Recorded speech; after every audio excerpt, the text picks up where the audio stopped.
Today, the topic for the discussion is why the government of India should accept and approve for the Central Pay Commission, that is the 8th Central Pay Commission. Already we have 7 pay commissions. It started in the year 1946 as the first Central Pay Commission under the chairmanship of Srinivasa Varadacharya. Thereafter we had Second Pay Commission in the year 1957, Third Pay Commission from 1173, and Fourth Pay Commission from 1186, Fifth Pay Commission from 1196, Sixth Pay Commission 11-2006, Seventh Pay Commission 11-2016. Now we are demanding for 8th Pay Commission from 11-2006. Why there is a need for only the Central Pay Commission and the Government of India should accept? Is it that only the 1 crore of people who are the pivotal and doing and moving the entire nation? It is absolutely incorrect. Under 145 crores of people, the government servant of the central government forms only now to the extent of 55 to 58 lakhs of people working and 55 to 58 lakhs of people retired. Therefore, 1.1 to 1.15 crores only the central government employees. Similarly, 3 crores to 4 crores of combined together all India in all state government put together nearly about 2.5 crores. Overall, maximum 4 crores to 5 crores only the government employees. Whereas in India, we have got 145 crores of people. It is highly ridiculous to talk about only the acceptance of the pay commission and going on hiking the salary and pension regularly now at intervals of every decade. Initially in 1946 they introduced. Thereafter in 1956 they have not done. Only in 57 they allowed. Again after 16 years gap in 1973 they allowed. Again after a gap of 13 years in 1986 they allowed. Thereafter they demanded the need for pay commission to be revised the salary and the pension regularly in a decade of 10 years. Whereas similarly the persons who were not governed by the pension rule were initially governed by the Provident Fund rule by contributing to the extent of 1/12 of the salary. That means 1 month pay for the whole year is contributed in the form of savings which should be paid in the post-retirement life. Therefore, their pension is one scheme, another one is Provident Fund contribution. These were continued, but they have not given any pension for the contributing Provident Fund scheme. But from the year November 16, 1995, they have announced the ex gratia for the Provident Fund contributors also. Whereas originally India adopted 16/11/57. 1957 is the opening of the pension for the employees of the government and central government employees, particularly in railways. Persons who were on rolls as on 1/4/1957 were governed by the pension rule. Though they introduced from 1963 family pension, it was fully regulated. Initially, it was also contributory. 2 months gratuity was to be given, and it was dispensed with from 22nd September 1977. And it was made mandatory as a compulsory liberalized family pension scheme in 1963, was made as regular for employees as well as for the family from 1984.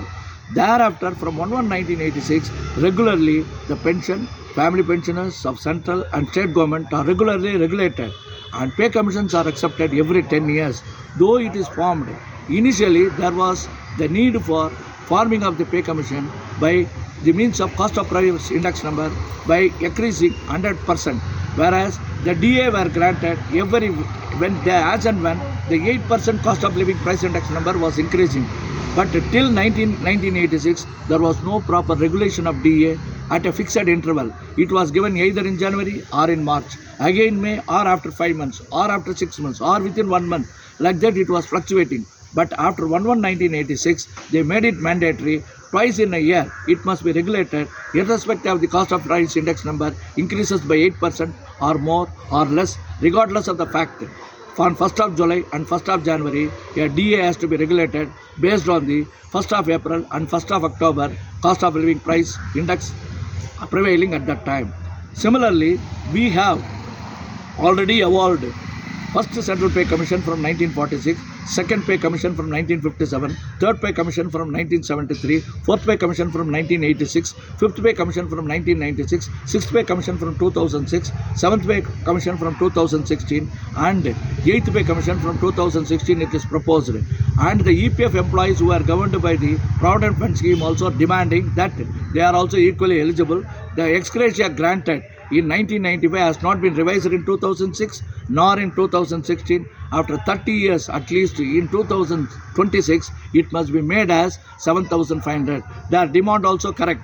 1,000 rupees in 95 should have been made as 2,000 in 1996 to 2006. Again in 2016 it should be made as 4,000 and now it should be 8,000.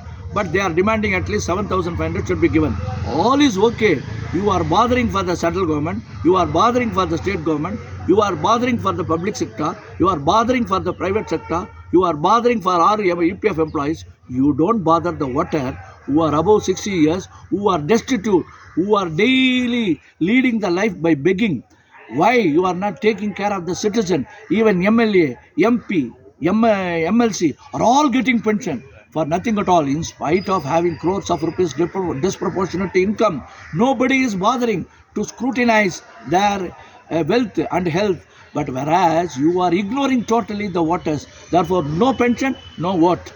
All citizens, irrespective of the fact they have crossed male or female, even husband and wife in the family, if they don't have no other source of income, should be given a pension at least 100 rupees per day for 3,000 every month. And they should be paid. Therefore, the pay commission for the agitating class is not made or surfaced. I represent on behalf of all 145 crores of people, as they are a children or a parents or as a brother or as a sister. It may be about 10 or 15%. Therefore, it may be 14 crores or 10 crores. I do not know. Exactly, a census has to be made. Who are above 60, who do not have any other source of income, should be paid pension compulsorily on par with that of EPF and central and state government employees. And also they should also be compensated by greater relief. It is my prayer, it is my humble prayer, it is my prayer with the salutation to the Government of India, the Prime Minister, the President and the Finance Minister. And I appeal to all the MLAs of all the states, MLCs of all the states, MPs of Rajya Sabha and also MPs of the Lok Sabha with the folded hand. All persons above 60 years, either male or female, anywhere in India, any corner as a citizen, should be paid a pension after crossing 60 years of age. You are allowing old age pension, you are allowing widow's pension. In Tamil Nadu, they have declared 1,000 for female. In another case, Kerala, some other way they are compensating. In Uttar Pradesh, they are compensating. In another place is not the criteria. As a right, the central government employees are demanding. As the right, the state government employees are demanding. As the right, the EPF employees are demanding.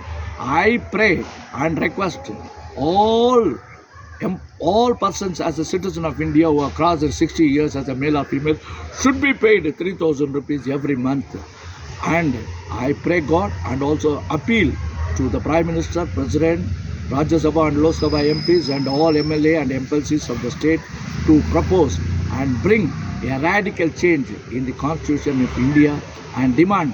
I stand as agitating chairman or the secretary for the whole people of India who are representing for 145 crores, and particularly I am representing persons above 60 years, either as a male or a female, who are demanding for the pension as their right from 1/1/2006. When the central government approaches for any pay commission or state government approaches for any pay commission or public sector or private sector or anybody approaches for the pay commission, I represent on their behalf.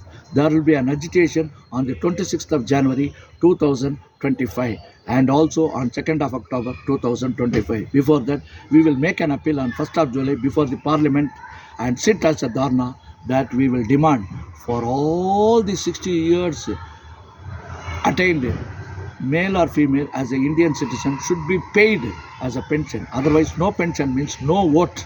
Therefore, as a demand, we should agitate. And from 1/1/2026, there should be a commission for payment of pension for all Indian civil citizens who don't have any other source of income. I pray God. Bharat Mata ki Jai, Bharat Mata ki Jai, Bharat Mata ki Jai. सर्वे जना सुखिनो भवन्तु, सर्व जीवन सुखिनो भवन्तु, सर्व आत्मा सुखिनो भवन्तु, सर्व प्राणी सुखिनो भवन्तु, सर्व पक्षी सुखिनो भवन्तु, सर्व वृक्षं सुखिनो भवन्तु, सर्व सृष्टि सुखिनो भवन्तु. I appeal to the God, I appeal to all the representatives of the represented government and also all representatives